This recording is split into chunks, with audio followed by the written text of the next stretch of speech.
ಓಂ ನಮಃ ಶಿವಾಯ. ವೀಕ್ಷಕರೇ, ನಮ್ಮ ಜ್ಯೋತಿಷ್ಯ ಜೈ ಹೋ ಯೂಟ್ಯೂಬ್ ಚಾನೆಲ್ಗೆ ಸ್ವಾಗತ. ಇವತ್ತೊಂದು ಸಕ್ಸಸ್ ಸ್ಟೋರಿಯನ್ನ ನಿಮ್ಮ ಹತ್ರ ಹಂಚ್ಕೊಳ್ತಾ ಇದ್ದೇನೆ. ನೋಡಿ, ಚೌಡಿ ಪ್ರಯೋಗದ ಬಗ್ಗೆ ಸಾಕಷ್ಟು ವಿಡಿಯೋಗಳನ್ನು ಬಿಟ್ಟಿದ್ವಿ ನಾವು. ಅದ್ ನೋಡಿ ಸಾಕಷ್ಟು ಜನ ನಮಗೆ ಕರೆ ಮಾಡಿದ್ರು, ಹಿಂಗ್ ಆಗ್ಬಿಟ್ಟಿದೆ ಗುರುಗಳೇ, ಚೌಡಿಯನ್ನು ಬಿಟ್ಟು ಬಿಟ್ಟಿದ್ದಾರೆ, ತೆಗಿಬೇಕು ಅಂತ. ಆ ನೋಡಿ, ಈ ಚೌಡಿಯನ್ನು ತೆಗೆಯೋದು ಬೇಗ ಆಗ ಕೆಲಸ ಅಲ್ಲ. ಅಂದ್ರೆ ಒಂದಿಷ್ಟು ದಿನ, ಒಂದ್ 2-3 ತಿಂಗಳು, 6 ತಿಂಗಳು ತಗೊಳ್ತತೆ ಅದು. ಮೊದಲು ಏನು ಚೌಡಿಯನ್ನ ಕರಗಿಸ್ಬೇಕಾಗ್ತದೆ. ಅದನ್ನ ಮತ್ತೆ ಶಕ್ತಿ ಕಡಿಮೆ ಮಾಡ್ಕೊಂತ ಅದಕ್ಕೆ ಬೇಕಾದ ಪೂಜೆಯನ್ನು ಮಾಡಿ ಕಡಿಮೆ ಮಾಡ್ಕೊಂತ ಕೊನೆಗೆ ಅದನ್ನ ನೀರೆಲ್ಲಾದ್ರೂ ಬಿಡಬೇಕಾಗ್ತದೆ, ಇಲ್ಲ ಕಾಡಿನಲ್ಲಾದ್ರೂ ಬಿಡಬೇಕಾಗ್ತದೆ. ಇದ್ ವಿವರಣೆಯನ್ನ ನಮ್ಮ ಗೆಳೆಯ ಶ್ರೀ ಮಧು ಕೊಟ್ಟಿದ್ದಾರೆ. ಅದೇ ರೀತಿ ಒಬ್ರು ಚೌಡಿ ಪ್ರಯೋಗ ಆದವರು ಫೋನ್ ಮಾಡಿದ್ರು, ಒಬ್ಬ ಹೆಣ್ಮಗಳು. ಈಗ ನಾವನ್ನ ತೆಗಿಲಿಕ್ಕೆ ಸಂಪೂರ್ಣ ಸ್ಟಾರ್ಟ್ ಮಾಡಿದ್ದೇವೆ. ಏನಪ್ಪಾ ಅಂದ್ರೆ ಅವ್ರಿಗೆ ರಿಲ್ಯಾಕ್ಸ್ ಆಗ್ತಾ ಇದೆ, ಏನು ಆಲಸ್ಯ ಇತ್ತು ಕಡಿಮೆ ಆಗ್ತಾ ಇದೆ, ಕೈ ಕಾಲು ನೋವು ತಡೆಯಲಾರದಷ್ಟು ಕೈ ಕಾಲು ನೋವಿದ್ವು, ಕೈ ಕಾಲು ಹರಿತಾ ಇದ್ವು. ಅದೆಲ್ಲ ಕಡಿಮೆ ಆಗ್ತಾ ಇದೆ. ಗುರುಗಳೇ, ಕಡಿಮೆ ಆಗ್ತಾ ಇದೆ ನನಗೆ, ನಿದ್ದೆ ಚೆನ್ನಾಗಿ ಬರ್ತಾ ಇದೆ, ಏನು ಆಲಸ್ಯ ಇತ್ತು, ಕೆಲಸ ಮಾಡೋದೇ ಬೇಡಪ್ಪ, ಮನೆ ಕೆಲಸ ಕೂಡ ಮಾಡೋದ್ ಬೇಡ ಅನ್ನೋ ಲೆವೆಲ್ಗಿತ್ತು, ಅಡಿಗೆ ಮಾಡಕ್ ಕೂಡ ಬೇಜಾರಾಗ್ತಾ ಇತ್ತು, ಈಗ ಅದು ಅನ್ನಿಸ್ತಾ ಇಲ್ಲ ನನಗೆ ಅಂತ ಬಹಳ ಖುಷಿಯಾಗಿ ಫೋನ್ ಮಾಡಿದ್ರು. ನಮಗೂ ಕೂಡ ಬಹಳ ಖುಷಿ ಆಗುತ್ತೆ. ಯಾಕಂದ್ರೆ ಇನ್ ತೆಗಿಯೋದು ಯಾವಾಗ್ಲೂ ಸುಲಭ ಇರಲ್ಲ.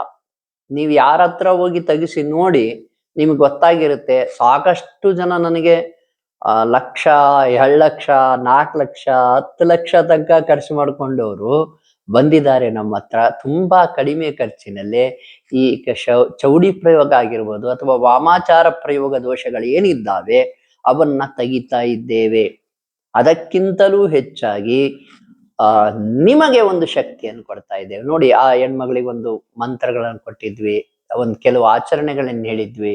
ಅದನ್ನ ಮಾಡೋದ್ರಿಂದ ಏನು ಈ ದುಷ್ಟಶಕ್ತಿಗಳಿದ್ದಾವೆ, ಆ ದುಷ್ಟಶಕ್ತಿಗಳು ಅವರ ದೇಹದಲ್ಲಿ ಅಥವಾ ಅವರ ಮನೆಯಲ್ಲಿ ಇರ್ಲಿಕ್ಕೆ ಇಷ್ಟಪಡಲ್ಲ. ಅವರ ಏನು ಒಂದು ಇಡೀ ಕುಟುಂಬಕ್ಕೆ ತೊಂದರೆ ಕೊಡ್ತಾ ಇರ್ತವೆ, ಅವು ಇದರಿಂದ ಕಿರಿಕಿರಿಗೆ ಒಳಪಡ್ತವೆ, ಅವಕ್ಕೆ ಹೊಡ್ತ ಬೀಳ್ತಾ ಇರುತ್ತೆ, ಅವಕ್ಕೆ ನೋವಾಗ್ತಾ ಇರುತ್ತೆ. ನಾವು ಮಾಡೋ ಆಚರಣೆಗಳಿಂದ, ನಾವು ಹೇಳೋ ಮಂತ್ರಗಳಿಂದ. ನಾನು ಒಬ್ಬ ಹೆಣ್ಮಗಳಿಗೆ ಕೊಟ್ಟಿದ್ದೆ ಮಂತ್ರಗಳನ್ನ. ನೋಡಿ, ಅವರು ಧ್ಯಾನ ಮಾಡೋ ಸ್ಥಿತಿಯಲ್ಲಿ ಧ್ಯಾನ ಮಾಡಕ್ ಆಗ್ತಾ ಇರ್ಲಿಲ್ಲ. ಅದಕ್ಕೆ ಏನ್ ಮಾಡ್ಬಿಟ್ಟಿದ್ವಿ, ಮೊಬೈಲಲ್ಲಿ ಒಂದು ತಾಸು 2 ತಾಸು ಆ ಮಂತ್ರ ಕೇಳುವಂತೆ ಮಾಡಿಟ್ಬಿಟ್ಟಿದ್ವಿ.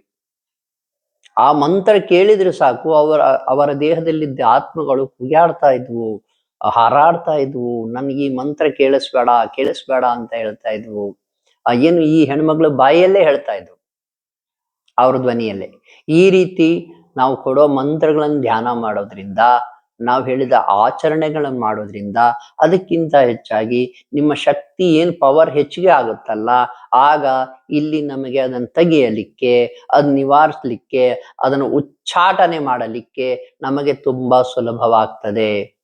ನಮ್ಮ ಶಿವಮೊಗ್ಗ ಮಧು ಅವರು ಆ ಚೌಡಿ ಪ್ರಯೋಗವನ್ನ ನಿವಾರಣೆ ಮಾಡಿದ್ರು. ಆ ಹೆಣ್ಣುಮಗಳು ಖುಷಿಯಾಗಿದ್ದಾಳೆ, ತಿಳಿಸಿದ್ದಾಳೆ ಕೂಡ, ನಮಗೆ ಚೆನ್ನಾಗ್ ಆಗ್ತಾ ಇದೆ ಗುರುಗಳೇ ಅಂತ. ಇನ್ನೂ ಸಂಪೂರ್ಣವಾಗಿ ಅವ್ರನ್ನ ಆರಂಭ ಮಾಡ್ತೇವೆ. ಈ ಒಂದು ಸಕ್ಸಸ್ ಸ್ಟೋರಿಯನ್ನ ನಿಮಗೆ ತಿಳಿಸ್ಬೇಕಾಗಿತ್ತು.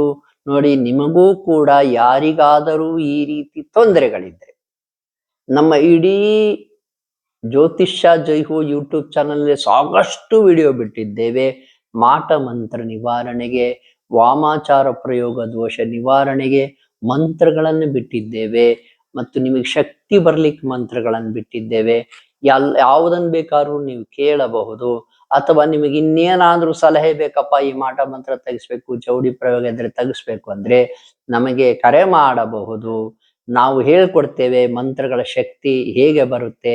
ನಿರಂತರವಾಗಿ ಧ್ಯಾನ ಮಾಡಿ, ನಾವು ಹೇಳಿರುವ ಆಚರಣೆಗಳನ್ನು ಮಾಡಿ, ಇನ್ನು ನಾವು ಹೇಳಿರೋ ದೇವಾಲಯಗಳಿಗೆ ಹೋಗಿದ್ರು ಕೂಡ ಮುಂದಿನ ವಿಡಿಯೋದಲ್ಲಿ ನಾನು ದೇವಾಲಯದ ಬಗ್ಗೆನೂ ತಿಳಿಸ್ತೇನೆ. ನೀವು ನಮಗೆ ಕರೆ ಮಾಡಬಹುದು. ಶುಭವಾಗಲಿ.